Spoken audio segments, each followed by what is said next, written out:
નમસ્તે મિત્રો, ફરી મળી રહ્યા છીએ આપણે પ્રોનાઉનના આજે નવા લેક્ચરમાં.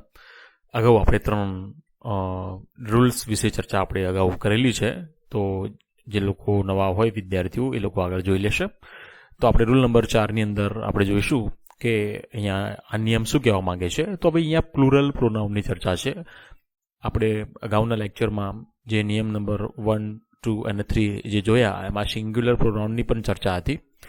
તો અહીંયા બહુવચન જે સર્વનામો આપેલા હોય, બરાબર, તો હવે કેવી રીતે આપણે એનો આન્સર લખીશું. તો અહીંયા આપણો 1, 2, 3 ફોર્મ્યુલા આપણે યુઝ કરવાનો છે. તો જોઈશું ડેફિનેશન શું કહેવા માંગે છે અહીંયા કે જ્યારે પ્રોનાઉન બહુવચનમાં હોય ત્યારે પ્લુરલ પ્રોનાઉનનો ક્રમ. ફરીથી, જ્યારે પ્રોનાઉન બહુવચનમાં હોય, ઓકે, હવે બહુવચનમાં હોય તો તમને ખ્યાલ જ છે કે પ્રથમ પુરુષ બહુવચન વી આવશે, બીજો પુરુષ બહુવચન યુ આવશે અને ત્રીજો પુરુષ બહુવચન દે આવશે. Concept clear? તો તમને ખ્યાલ આવી જ ગયો હશે કે હવે અહીંયા પ્લુરલ પ્રોનાઉનની ચર્ચા થઈ રહી છે અત્યારે, તો વી, યુ અને દેહની ચર્ચા થઈ રહી છે. Concept clear? આઈનું બહુવચન આપણે વી થાય છે, યુનું બહુવચન યુ જ રહે છે અને હી, સી, ઇટનું બહુવચન દે થાય છે. એનો મતલબ કે આઈ, યુ અને હી, સી, ઇટ જે છે એ આપણા સિંગ્યુલર પ્રોનાઉન છે. Concept clear? તો અહીંયા આપણે પ્લુરલ પ્રોનાઉનની ચર્ચા કરી રહ્યા છીએ. તો અહીંયા તમારે યાદ રાખવાનું છે ફોર્મ્યુલા. કયો ફોર્મ્યુલા છે? તો 1, 2 અને 3 ફોર્મ્યુલા. એનો મતલબ કે અહીંયા આ 1 થશે, આ 2 છે અને આ અહીંયા 3 થશે. તો જોઈશું અહીંયા નિયમ શું કહેવા માંગે છે, ફરી એકવાર જોઈ લઈએ. તો જુઓ, અહીંયા જ્યારે પ્રોનાઉન બહુવચનમાં હોય, જુઓ અહીંયા તમને વી દેખાય છે, અહીંયા યુ દેખાય છે. અહીંયા 1, 2, 3 ફોર્મ્યુલાનો મતલબ શું થશે? તો આપણે આ રીતે ચાલવાનું છે, 1, 2 અને 3. Concept clear? તો અહીંયા 1માં આવશે વી, સેકન્ડમાં આવશે આપણે યુ અને થર્ડમાં આવશે દે. તો આપણે જોવાનું છે કયા કયા પ્રોનાઉનનો યુઝ થઈ ગયો છે. તો વી આવી ગયેલું છે, એનો મતલબ કે આપણે ફર્સ્ટ આવી ગયું છે. સેકન્ડ કયું છે? યુ પણ મુકાઈ ગયું છે. તો હવે અહીંયા ખાલી જગ્યા રહી છે થર્ડની. તો અહીંયા તો આપણે મૂકવાનું છે ત્રીજા નંબર નું પ્રોનાઉન. કયું આવશે? તો ધે આવશે. તો આપણો અહીંયા આન્સર શું થશે? તો અહીંયા ધે આવવું જોઈએ. ઓકે, તો એક્ઝામની અંદર તમને ઘણા બધા ઓપ્શન્સ આપેલા હશે એ, બી, સી અને ડી ની અંદર. એમાંથી આપણો રાઈટ આન્સર થશે ધે. તો આપણે 1, 2, 3 ફોર્મ્યુલા પ્રમાણે ચાલવાનું છે જ્યારે અહીંયા પ્લુરલ પ્રોનાઉનની સિરીઝ આપેલી હોય ત્યારે. ચાલો, તો જોઈશું હવે સેકન્ડ એક્ઝામ્પલ. એનું એ જ એક્ઝામ્પલ છે, એ ટાઈપનું જ છે. તો જોઈશું. જુઓ અહીંયા, તો અહીંયા પહેલી ખાલી જગ્યા આપેલી છે.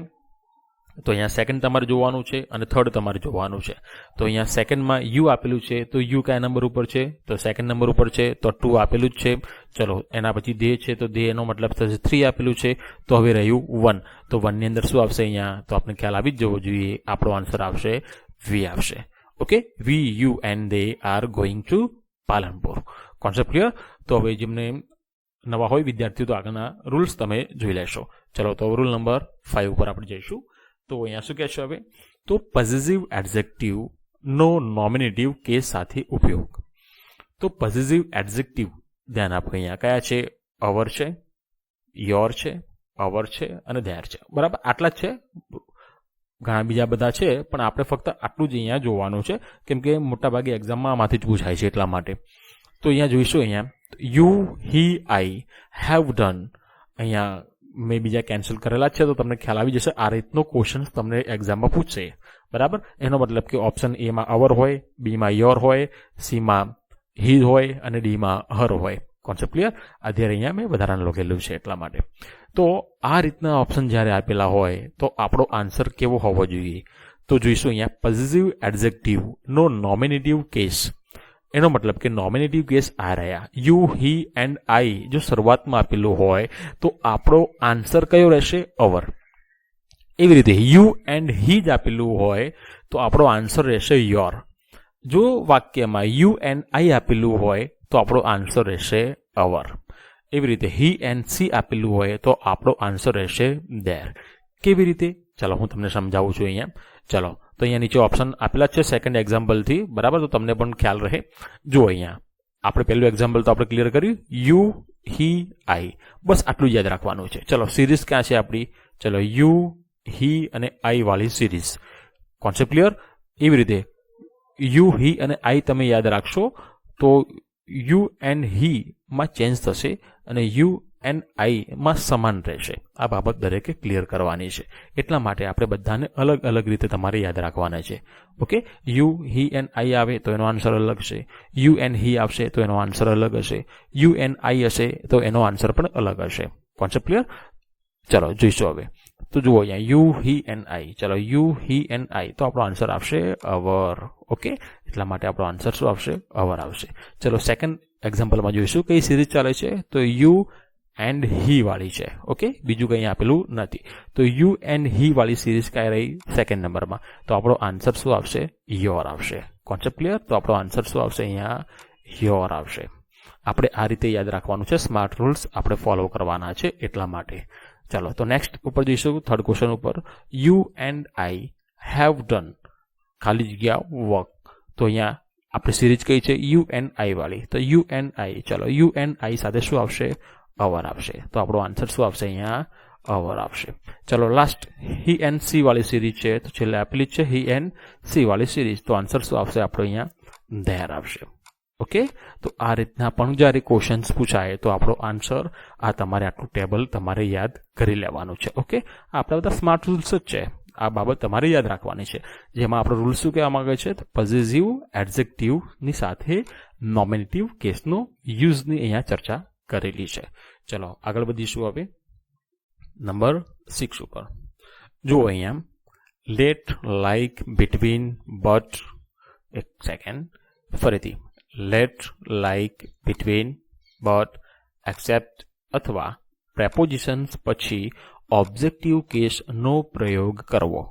ઓકે, ઓબ્જેક્ટિવ કેસ તમને અહીંયા દેખાય છે. મી છે, અસ છે, યુ છે, હિમ છે, હર છે, ઇટ છે અને ધેમ છે.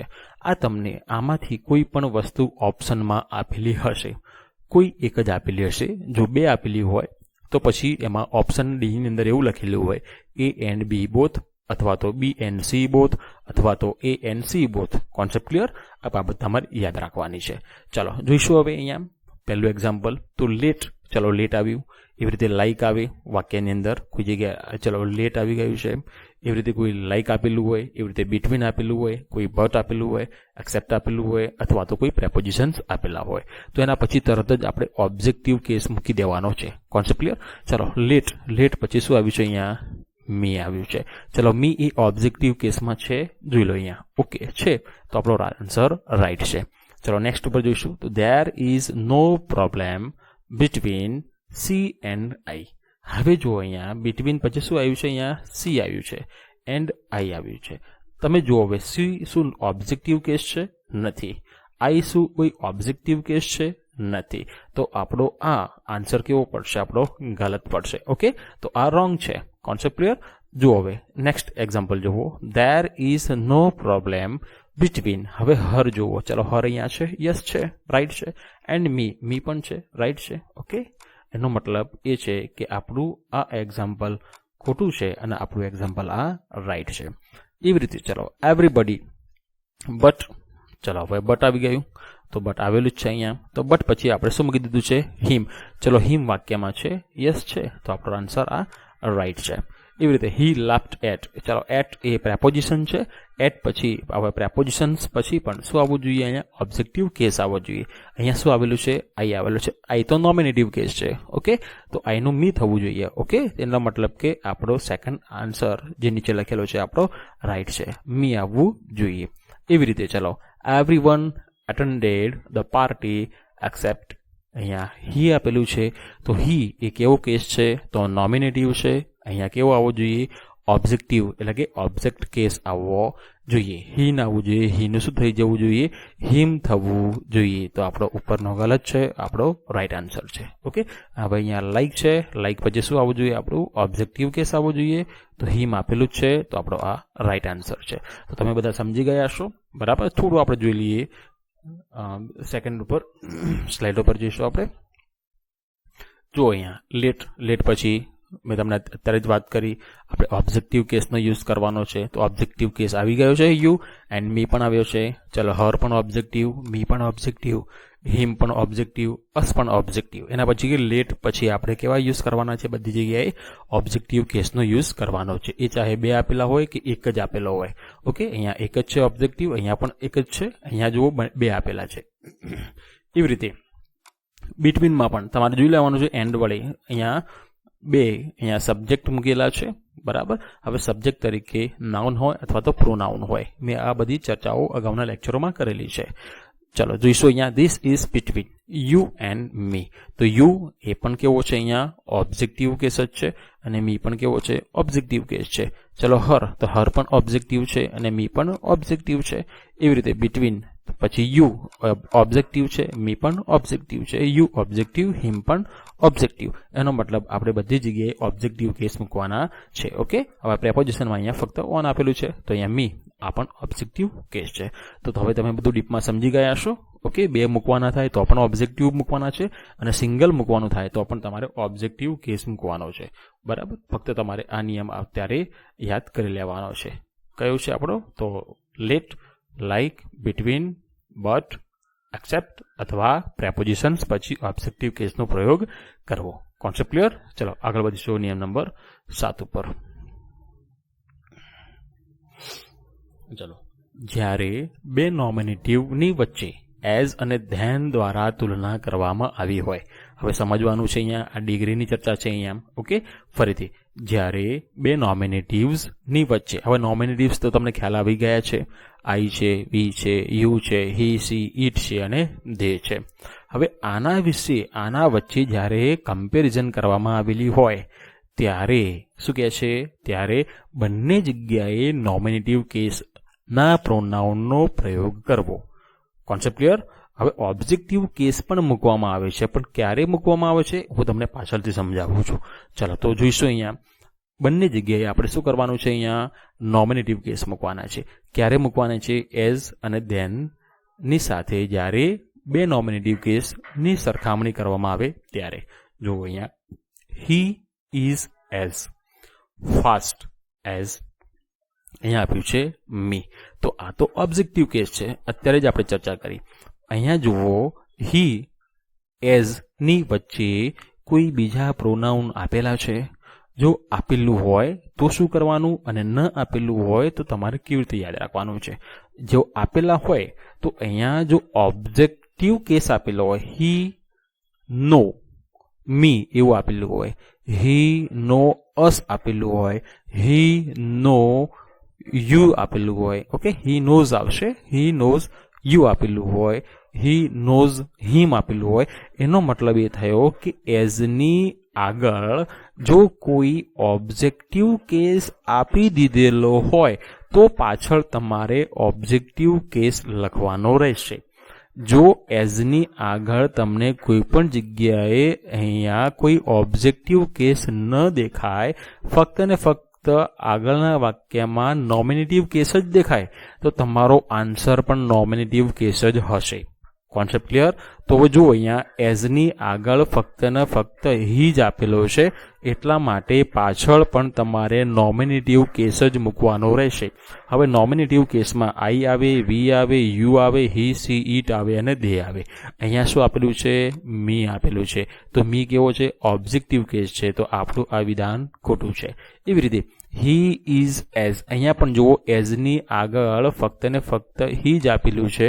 અહીંયા કોઈ જગ્યાએ અહીંયા આગળ એઝની આગળ કોઈ જગ્યાએ ઓબ્જેક્ટિવ કેસ આપેલો નથી. જો નથી આપેલો માટે ને માટે નોમિનેટિવ કેસ તમારે મૂકવાનો છે. એનો મતલબ કે આપણો અહીંયા આઈ છે, તો આઈ આપણો એ રાઈટ આન્સર છે. ઓકે, ચલો હું તમને થોડું ડીપમાં સમજાવું છું. ચલો જોઈ લો અહીંયા આઈ રન ફાસ્ટર. હવે તમે અહીંયા જુઓ, આ ધેન છે, તો ધેનની આગળ હવે જુઓ અહીંયા આ એક્ઝામ્પલ તમે જોઈ શકો છો. અહીંયા આઈ નો યુ એઝ, અહીંયા પણ એસ છે, અહીંયા પણ ધેન છે. ઓકે, હવે આ બંને વાક્યોના તમે કમ્પેરિઝન કરીને હું તમને સમજાવું છું. આ રૂલ્સને તમારે કેવી રીતે યાદ રાખવાનો છે. ચલો જુઓ અહીંયા, ચલો ફક્ત અહીંયા પેલા ધેન ઉપર નજર મારીશું. ચલો અહીંયા ધેન છે, અહીંયા ધેન છે, અહીંયા પણ ધેન છે. ચલો અહીંયા જુઓ, અહીંયા એસ છે, અહીંયા એસ છે, અહીંયા શરૂઆતનું આપણે જોવાનું છે, અહીંયા મોર ધેન છે. ઓકે, ધેન હોય અથવા તો મોર ધેન હોય. તો જો અહીંયા ધેનની પહેલાં તમારે જોવાના છે કેટલા પ્રોનાઉન આપેલા છે. તો જોઈશું આગળ ફાસ્ટર આપ્યું છે.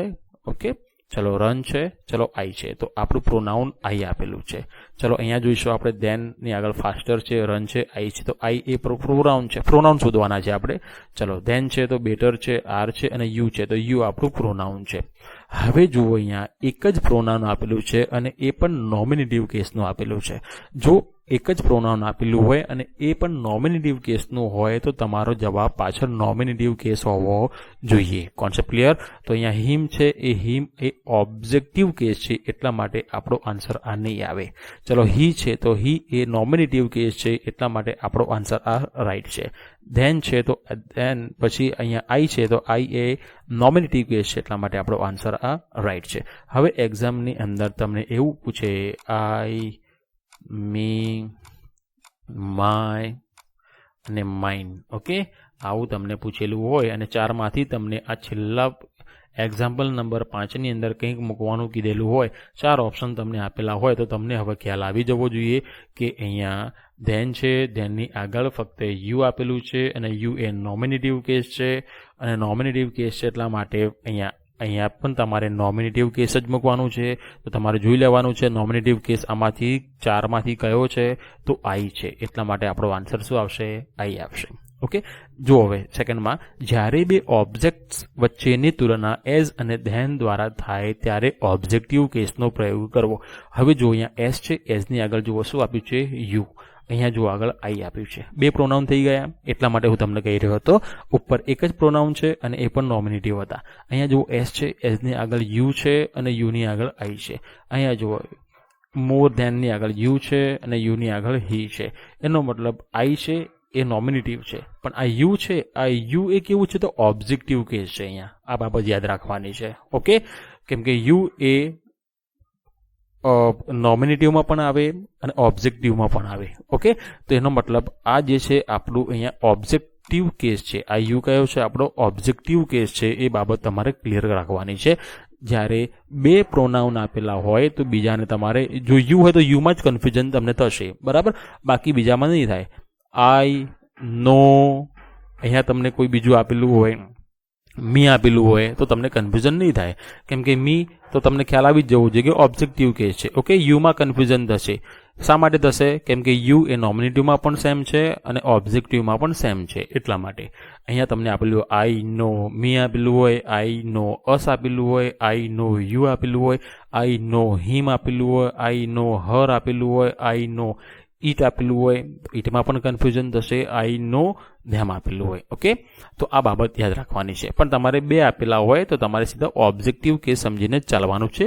Concept clear? આટલી બાબત યાદ રાખવાની છે. અને સિંગલ આપેલું હોય તો આગળ તમને ખ્યાલ આવી જશે, એ બધા એ નોમિનેટિવ કેસ હશે. તો પાછળ આપણો આન્સર કેવો આવવો જોઈએ?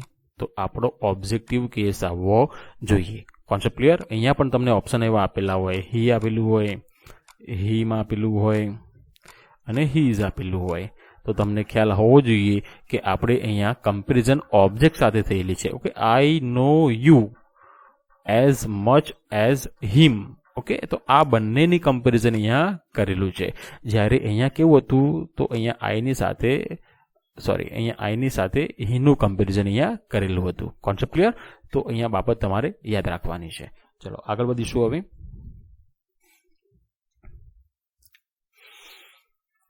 ચલો શું કહેશો? હવે જો ઈટનો ઉપયોગ સબ્જેક્ટ તરીકે થયો હોય અને તે ઈટ પછી ટુ બી, ઇઝ અને વોઝનું રૂપ આપ્યું હોય તો તે ટુ બી ના રૂપની પછી પ્રોનાઉન ના નોમિનેટિવ કેસનો પ્રયોગ કરવો. હવે એટલું વસ્તુ યાદ રાખવાનું, ઈટ ઇઝ આપ્યું હોય કે ઈટ વોઝ આપેલું હોય તો તમારે અહીંયા શરૂઆતની અંદર નોમિનેટિવ કેસ મૂકી દેવાનો. ઓકે, આટલું જ ફક્ત યાદ રાખો, બીજું આપણે બીજી કઈ જગ્યાએ પડવાની જરૂર નથી. શું આપેલું હોય? તો ઈટ ઇઝથી વાક્યની શરૂઆત થઈ હોય કે ઈટ વોઝથી વાક્યની શરૂઆત થઈ હોય, અને જો પાછળ તમને કોઈ પ્રોનાઉનની ખાલી જગ્યા પૂછવામાં આવે તો તમારે કેવા મૂકવાના છે? તો નોમિનેટિવ કેસ મૂકવાના છે. નોમિનેટિવ કેસ તો તમને ખ્યાલ જ છે, આઈ છે, ઓકે, આઈ છે, યુ છે, હી છે, સી છે અને ઈટ છે. આટલામાંથી તમારો કોઈ એક આન્સર હોવો જોઈએ. ચલો તો અહીંયા શું આવશે જુઓ, અહીંયા આઈ મૂકેલું છે, ઇટ ઇઝ આઈ અને ઇટ ઇઝ આઈ. ચલો તો હવે ખ્યાલ આવી ગયો બધાને. અહીંયા ખાલી જગ્યા આપેલી હશે, તરત મૂકવાનું થાય ત્યારે તમારે શું મૂકી દેવાનું છે, નોમિનેટિવ કેસ મૂકી દેવાનો છે. તો ફરીથી મળીશું હવે નવા લેક્ચરમાં. તો જય હિન્દ, જય ભારત. ચેનલને સબસ્ક્રાઈબ કરવાનું ભૂલશો નહીં.